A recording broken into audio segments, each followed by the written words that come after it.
Hello and welcome to a special interview with the Gypsy King, Tyson Fury. We're here at Wembley Stadium. Delighted to be speaking to you, Tyson. Fantastic. Listen, I'm very, very excited about the interviews today. How pleased are you to finally have a date announced? 23rd of April here at Wembley Stadium. I'm absolutely ecstatic. Can't believe it. The boys are back in town. 4 years in the making.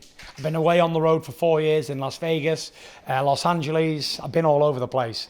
And I'm glad to be back home in the capital city, boxing at the biggest stadium in the country. So it's very, very, very exciting for me. Just what does that mean to you, fighting again in the UK at the National Stadium? It's been a long time since fans got to see you in person, fans here in the UK. For sure, you know, we had those great nights in Las Vegas. A lot of fans turned out for that. And you know what, it's down to me to come home and put on a big fight here in the UK and give all the fans that travelled abroad and all the fans that couldn't travel the opportunity to come and see me in the flesh and see the fight.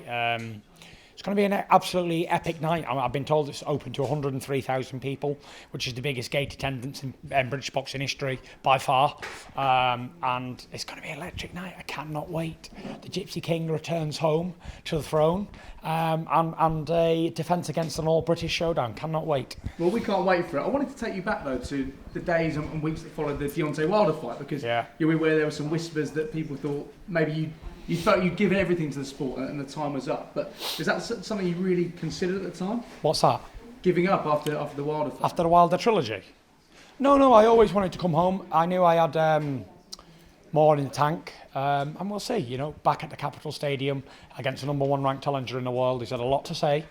I'm really excited about the night, really excited about the fight, cannot wait. I think fans have loved all your social media videos over the last few months.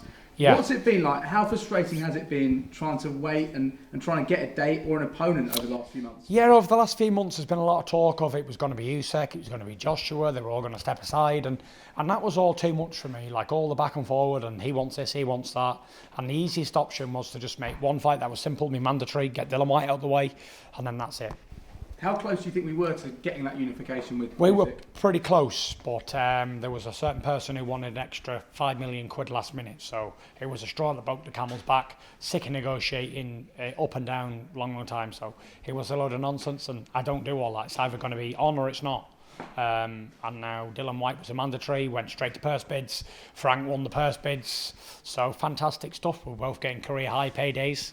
What's not to like? You know, I'm really appreciative of BT Sport and ESPN for the opportunity that I've been given. There was a lot of he said, she said at the time when it came to the step aside deal, but your take on it was the fact that Anthony Joshua wanted more money and you just decided enough's enough, let's just take on Dillian Whyte. Yeah, there's a lot of he said, she said, but what have I got to lie about when there's been lawyers involved, there was managers and promoters, and you know, all people's there to call me liars. We have it all documented, which we can't go into on the radio, obviously, but the truth is out there to be seen. And what have I got to lie about? You know, Joshua wanted more money. He wanted another $5 million to step aside. He was already getting 15. And greed is the biggest thing, isn't it? Greed will scupper everything because you can be too greedy. Dillian Whyte was happy with his money, but AJ wasn't happy with his step aside. And then they lost the biggest deal for him out there.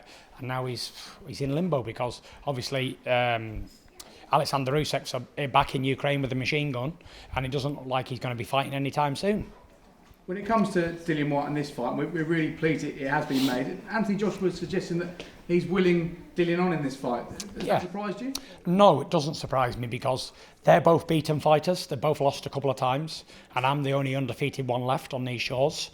And I suppose they would want me to be like them, beaten, but it's not happening. So that's why I can see them clubbing together. All of them will be clubbing together because they want to see me lose a fight. But that ain't happening because the big GK don't do losing. What do you think happens next with Anthony Joshua? I have no interest and no real concern. It's not my career and not my job to be worried about that sort of stuff. Let's talk about today. We're here at the press conference. As far as I can tell, no Dillian Whyte so far. No word from Dillian Whyte since this fight was made. What have you made of that? I haven't really made a lot to it. Dillian Whyte's he doesn't have a lot to say in his career anyway. He's a bad talker. So even if he was here, he wouldn't be doing much talking anyway. He's like, no one really cares or listens to what he has to say at all. It's really unimportant and irrelevant. But people are here to see me. They're here to see the show. That is the Gypsy King, and it rolls on to Wembley. So whether Dillian Whyte wants to attend these events or not is not really my concern because I can do my media commitments gladly. Many as they want, not a problem. Well, we're really glad to hear that. Yeah, fantastic.